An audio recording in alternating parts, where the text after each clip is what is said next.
على مؤتمر ايه يا فندم؟ انا برد اهو.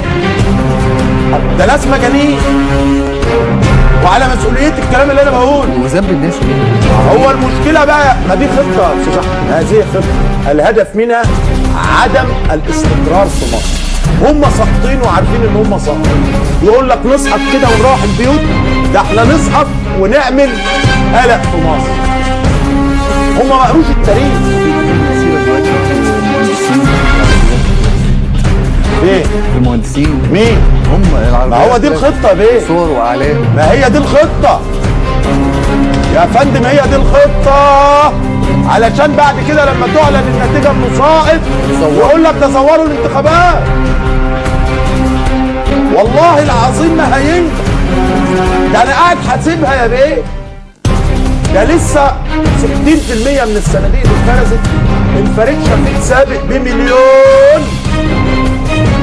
ولسه 40%. ده لسه الشرقيه لسه كانت خلصانه دلوقتي واحنا حاسبينها ان الفرق 100,000. طب معانا دلوقتي الاستاذ ياسر مكان.